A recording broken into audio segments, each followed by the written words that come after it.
What has this story been like for you when you relay the media stories of death threats? What's that all about, Michael? Yeah, so the divisiveness of the political cycle just bled over into the weeks following the election, and myself and other electors received thousands of letters, emails, Facebook messages. I got 3,000 letters to my house in the last 3 days. It's been pretty crazy, and unfortunately I've received death threats. People talking about putting a bullet in the back of my mouth, burning my family, sending me pictures of a noose, and saying that if I don't vote for Hillary Clinton, they'll get me. Just some really nasty, disappointing messages from people from across the country. What was the impact on you? Did it give you pause or not, Michael?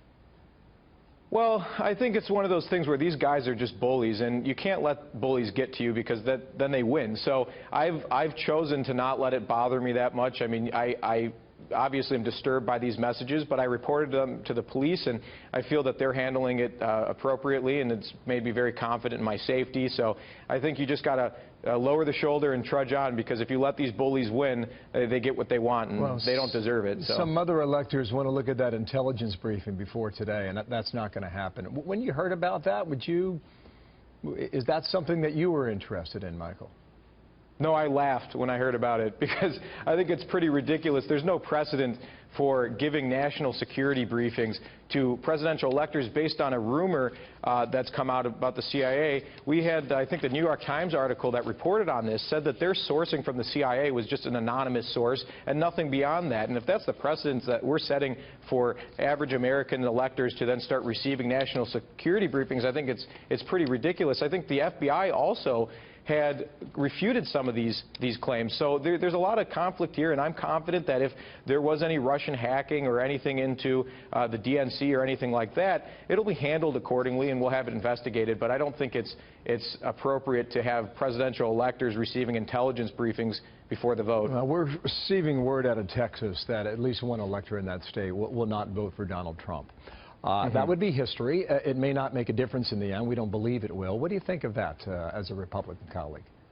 Well, I think it's absolutely shameful what that man is doing in Texas, because if you look at the facts of the situation, his arguments don't hold any water. So he was elected at the Texas GOP state convention as an elector for the Republican nominee for president and vice president. He signed a legal affidavit saying that he would do so. He then appeared on the November 8th ballot as an elector for Donald Trump and Mike Pence. And millions of Texans voted for him as an elector for Donald Trump and Mike Pence, not a rogue elector. So to be that deceptive to the voters and think that your opinion is somehow better than the millions of people of your own state who told you to send that message for Donald Trump and Mike Pence, it's absolutely ridiculous. It's shameful. And I think he's going to be the only Republican, the lone Republican out there that's going to be doing that this election cycle. You think he's the only one?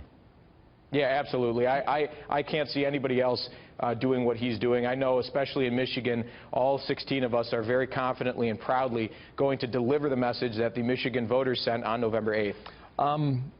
200,000 emails have been received by one elector also in the state of Texas.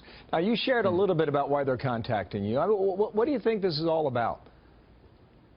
Well, I mean, they want us to change our votes. It's pretty clear, and I think a lot of these messages are coming from people who really just don't understand the Electoral College. And I think it's important that people understand that we have this process in place for the specific reason that every American has a voice in this process, so that big states with large populations, dense populations like California and New York don't dominate every single election cycle that we have. States like Wyoming, New Hampshire, and all of these smaller states in middle America have a voice in this process. I believe Hillary Clinton, her popular vote lead is coming, almost all of it, out of 3 counties in California, while Donald Trump won geographically far more than 80% of the United States, middle America, the Midwest. So I think it's important that people kind of reevaluate this and look at why the Electoral College was put into place. It was not put into place. That's a very interesting answer. You know what she would argue? She'd say, I've got 2.8 million more votes than Donald Trump.